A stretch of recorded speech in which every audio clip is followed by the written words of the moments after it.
नमस्कार, बहुत स्वागत है आप सभी का। आपके साथ मैं हूं नलिनी पांडे। यूपी के सिद्धार्थनगर जिले में एक सनसनीखेज मामला आया है। इंदौर की सोनम की तर्ज पर पत्नी ने प्रेमी के साथ मिलकर पति की हत्या कर दी।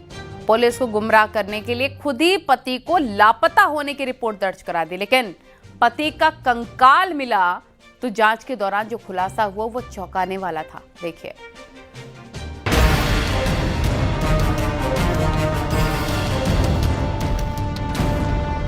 इंदौर की सोनम जैसी कातिल पत्नी,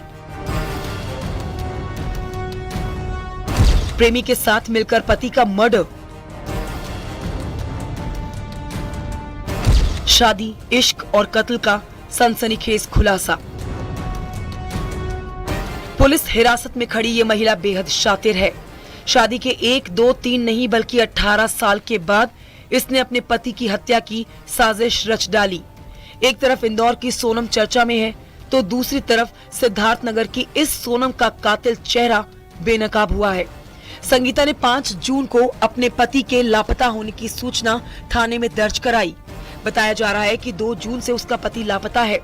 इसी दौरान पति का कंकाल पुलिस को राप्ती नदी किनारे बरामद हुआ। पुलिस को पूछताछ के दौरान संगीता के जवाब संदिग्ध लगे। कड़ाई से छानबीन की गई तो सच से पर्दा उठ गया और पता चला कि 48 साल के कनन की हत्या पत्नी ने ही अपने प्रेमी के साथ मिलकर की थी और लाश ठिकाने लगा दी। इतना ही नहीं, पुलिस को गुमराह करने के लिए खुद ही गुमशुदगी की रिपोर्ट भी दर्ज कराई। कोतवाली देहात जनपद बलरामपुर में सिमरहना ग्राम की सीमा पे राप्ती नदी के किनारे एक कंकाल के रूप में कन्नन की मृत अवस्था में बॉडी मिली है। कोतवाली पुलिस देहात की मौके पे पहुंच गई है।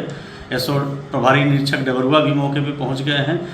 100 की शिनाख्त उसके कपड़े के आधार पे उनके परिवारजनों द्वारा कन्नन पुत्र स्वर्गीय गोली उम्र 48 वर्ष के रूप में की गई है। रिश्तों की कत्ल की इस वारदात का खुलासा उस वक्त हुआ जब पुलिस को पति का कंकाल मिला। जांच पड़ताल में पुलिस को कुछ सुराग मिले, जिसके बाद संगीता से पुलिस ने पूछताछ शुरू कर दी। इस पूछताछ में सख्ती बरतने पर संगीता टूट गई और उसने जो कुछ पुलिस को बताया उसे सुनकर सबके होश उड़ गए। संगीता ने पुलिस को बताया कि बलरामपुर के ललिया थाना क्षेत्र के अनिल शुक्ला उर्फ विवेक के साथ प्रेम प्रसंग चल रहा है। प्रेमी के साथ मिलकर उसने अपने पति को ठिकाने लगाने का प्लान बनाया और 2 जून को पति को अपने प्रेमी के साथ मिलकर बलरामपुर की तरफ ले गई। नशीला पदार्थ खिलाया गया और फिर उसकी बेरहमी से हत्या करके नदी में फेंक दिया गया। 10 जून को पुलिस ने संगीता और उसके प्रेमी की निशानदेही पर फेंके गए स्थान से 1.5 किलोमीटर दूर शव को बरामद कर लिया। शव पूरी तरह से सड़कर कंकाल बन चुका था।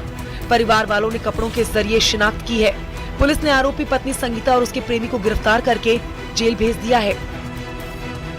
कड़ाई से पूछताछ की। संगीता द्वारा कड़ाई से पूछताछ में ये बात स्वीकार किया कि उसके प्रेमी अनिल शुक्ला जो थाना ललिया जनपद बलरामपुर के रहने वाले हैं, इन दोनों लोगों ने मिलकर कन्नन को कहीं बलरामपुर में राप्ती नदी पे कुछ खिलाकर, नशीला पदार्थ खिलाकर उसको वहां कहीं नदी में फेंक दिया है। पति पत्नी और प्रेमी की एंट्री से रिश्तों के कत्ल की घटनाएं लोगों को डरा रही हैं। जाहिर है इंदौर की सोनम के बाद सिद्धार्थनगर की संगीता भी चर्चा में है और लोग कह रहे हैं ये भी सोनम से कम नहीं। शरद त्रिपाठी, न्यूज़ 18, सिद्धार्थनगर।